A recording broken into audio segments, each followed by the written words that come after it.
आपका बहुत स्वागत है रे क्लासेस फिरोजाबाद में। हमारा चैप्टर चल रहा था some basic concept of chemistry. उसमें हम पढ़ रहे थे topic laws of chemical combination. Laws of chemical combination में 5 लॉज हैं।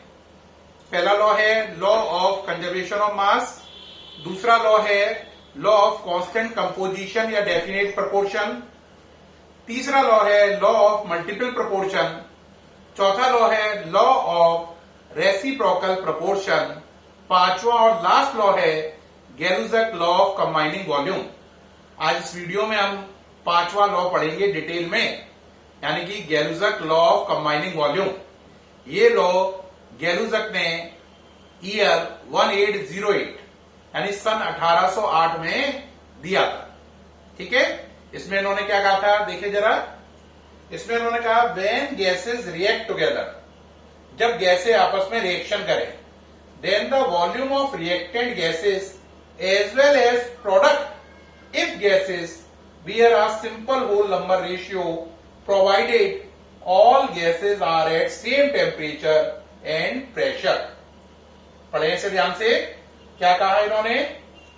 इसमें इन्होंने कहा when gases react together,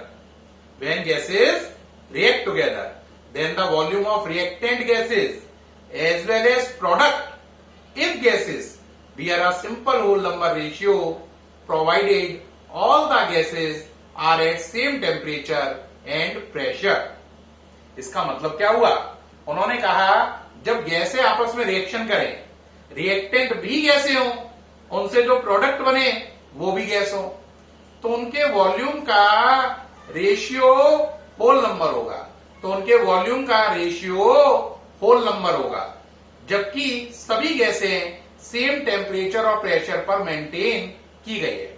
दोबारा सुनो क्या कहा उन्होंने कहा अगर गैसें आपस में रिएक्शन करें, रिएक्टेंट भी गैसें हों, उनसे बनने वाले प्रोडक्ट भी गैसें हों, तो उनके वॉल्यूम का ratio simple whole number ratio होगा, जबकि सभी गैसें सेम टेम्परेचर और प्रेशर पर रखी गई हैं।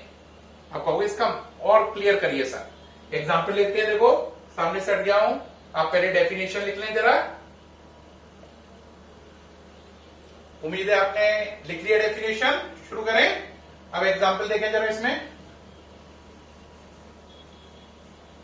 देखो एग्जाम्पल कैसे वर्क करेगा। देखो जैसे आपने ली एक gas N2 plus 3H2, product बनाएगा 2NH3। यहां पे ध्यान दो, N2 भी गैस है, H2 भी गैस है और अमोनिया भी गैस है। ये तीनों गैसें सेम टेम्परेचर और प्रेशर पर हैं, यानी इनका सेम टेम्परेचर है एंड प्रेशर है। T फॉर टेम्परेचर और P फॉर प्रेशर। तो इनके वॉल्यूम कहां लिखे हैं, इसके आगे नंबर लिखा है 1, तो इनके वॉल्यूम जो है, इसका वॉल्यूम 1 है, इसका 3 है, इसका 2 है। इनका रेशियो लो 1:3:2, तो इनके वॉल्यूम का रेशियो हुआ 1:3:2, जो कि क्या है, होल नंबर है। लॉ कंफर्म हो गया कि रिएक्टेंट भी गैसे हैं, प्रोडक्ट भी गैसे हैं, तो उनके वॉल्यूम का रेशियो होल नंबर है, जबकि सारी गैसें nitrogen, hydrogen, ammonia same temperature और प्रेशर पर ली गई हैं। एक बच्चा कहेगा एक और एग्जाम्पल दो। देखो बेटा एक और एग्जाम्पल देखो जरा। आपने लिया एक गैस, आपने यहां पे लिया 2H2 प्लस O2 2H2। यहां पे ये वाटर यहां पर लिक्विड कंडीशन में नहीं है, बल्कि ये स्टीम की फॉर्म में गैस कंडीशन में। ये वाटर नहीं है, स्टीम है। तो देखो अगर हाइड्रोजन गैस, ऑक्सीजन गैस और स्टीम सेम टेम्परेचर और प्रेशर पे मेंटेन है, तो इनके वॉल्यूम का रेशियो क्या होगा, 2:1:2।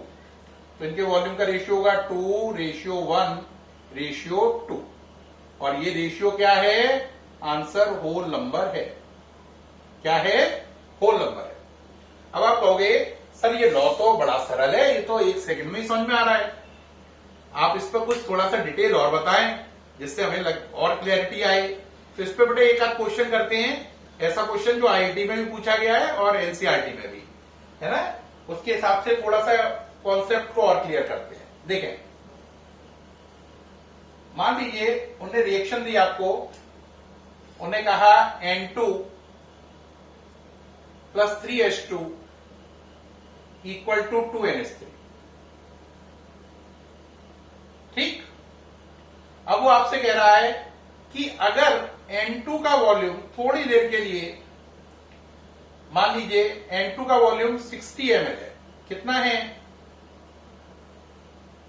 ठीक, तो कह रहा है हाइड्रोजन का वॉल्यूम कितना होगा इस रिएक्शन के अकॉर्डिंग और अमोनिया का कितना होगा। N2 का दे रखा, हमें किसका निकालना है? किसका निकालना बोलो? N2 का दे रखा, हमें किसका निकालना है? H2 और अमोनिया का। अब जरा देखो, अगर आप गैलुजक लॉ लगाओ तो इनके वॉल्यूम का रेशियो क्या है? 1:3:2। तो इनके वॉल्यूम का रेशियो है N2, H2 और अमोनिया। इनके वॉल्यूम का रेशियो है 1 कितना? 3:2।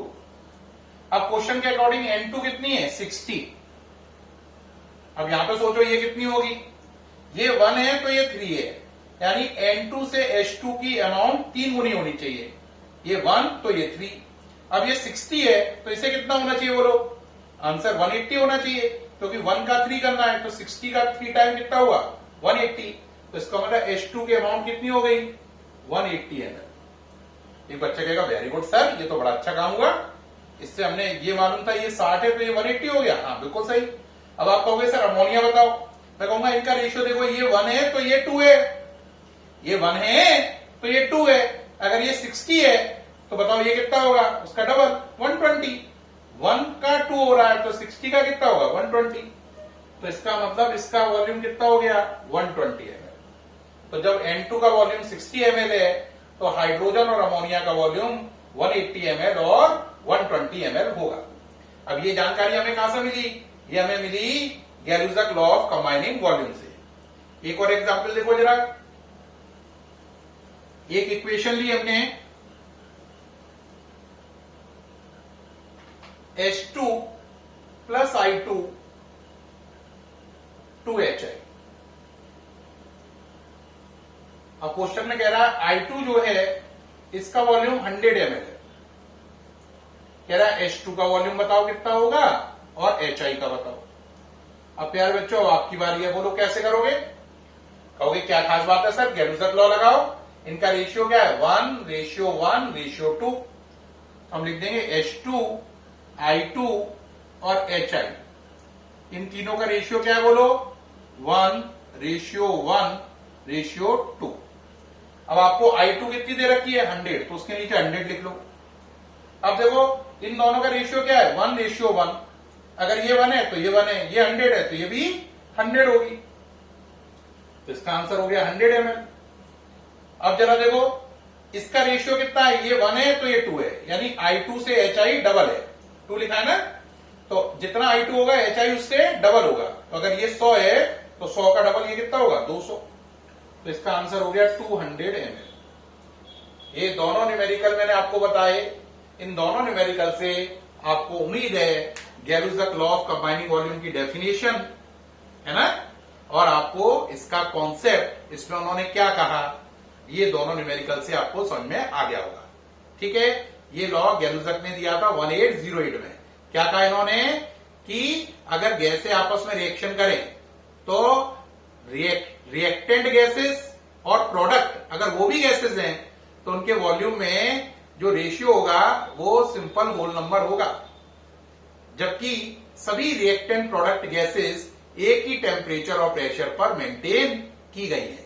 मेंटेन करने का मतलब एक ही टेम्परेचर प्रेशर पर सभी गैसें रखी गई है। ठीक है, उम्मीद है इस वीडियो से आपको गैलुजक लॉ ऑफ कंबाइनिंग वॉल्यूम बहुत अच्छा समझ में आया होगा। फिर मुलाकात होगी नेक्स्ट वीडियो के साथ। Thank you.